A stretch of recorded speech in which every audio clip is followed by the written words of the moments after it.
Okay, for this last example, we're going to do another integration by substitution problem, but this one's a little bit trickier than the last example. So here we want to integrate square root of x over square root of x minus 3. So I'm just going to tell you that we want to substitute here u for the denominator of this expression. So I'm going to substitute u for square root of x minus 3. All right, so now remember, in making the substitution, we have to eliminate the variable x completely from the integrand. So we've got to translate everything back in terms of the variable u. All right, so one thing we have to eliminate is dx, right? So from our previous example, we know the way that we can attack that is by taking the derivative of my new expression u. So I'm going to take the derivative of u with respect to x. I'm going to think of u as a function of x, since we have u equal to this formula, square root of x minus 3. And so I want to compute here now du dx. Well, to take the derivative of square root of x minus 3, we want to be able to use the power rule, correct?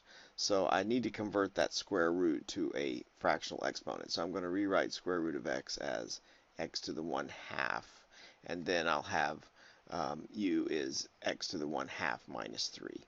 That makes it much easier now to compute the derivative of u, right? Because we can just apply the power rule to x to the 1/2 power. So I get 1/2 x to the minus 1/2, right? Bring the 1/2 down and subtract 1 from 1/2. That gives me minus 1/2.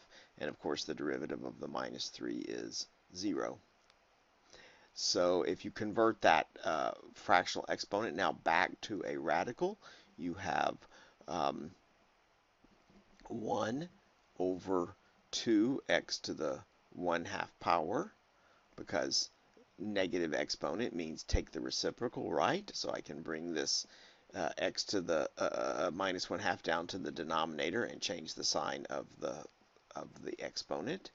And of course, x to the 1/2 is square root of x, right? So we have 1 over 2 square roots of x. That's what du dx is equal to. Now I'm going to solve this equation for dx, right? So I'm going to treat this du over dx as a fraction and solve for dx. So that takes a couple of steps to do that. You'll multiply both sides by dx, and then you'll have to also end up multiplying both sides by 2 over the square root of x. But when you carry out those two steps, you're going to end up with dx is equal to 2 times the square root of x du. That's now what I can substitute for dx, right, in the original integrand, along with square root of x minus 3, right? That's what I'm going to substitute as u in the original integrand.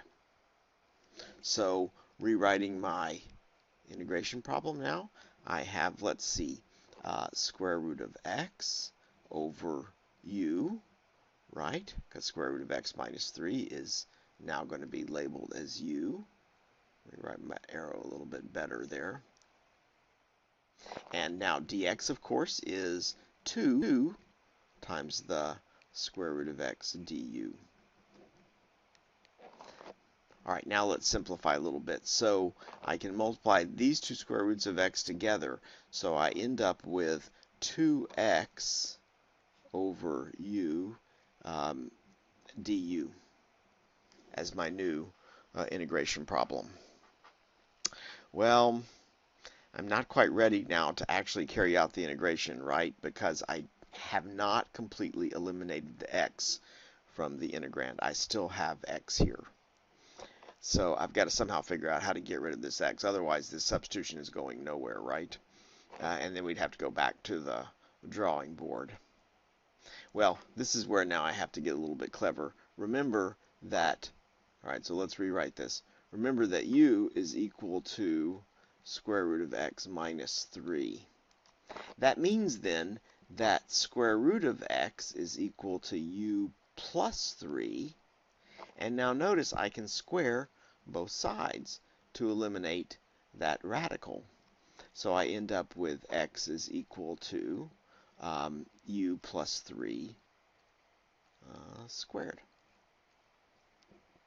That's the trick, because now I can substitute u plus 3 squared for the x in my original integration problem.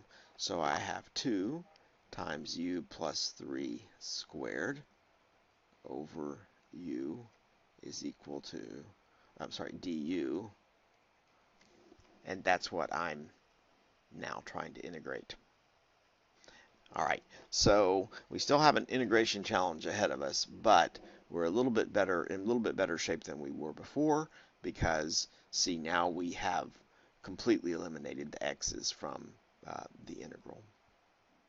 All right, to integrate this problem, this integrand, I think what we can do here is expand this square, u plus 3 squared. So when I do that, I get 2 times u squared plus 6u plus 9. When you expand u plus 3 squared, that's u squared plus 6u plus 9.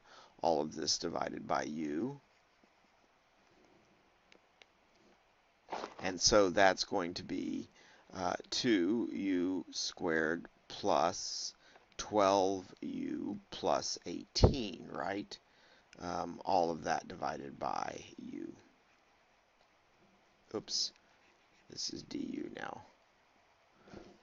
It's very easy to keep writing x, right? Because you're used to writing x as variable.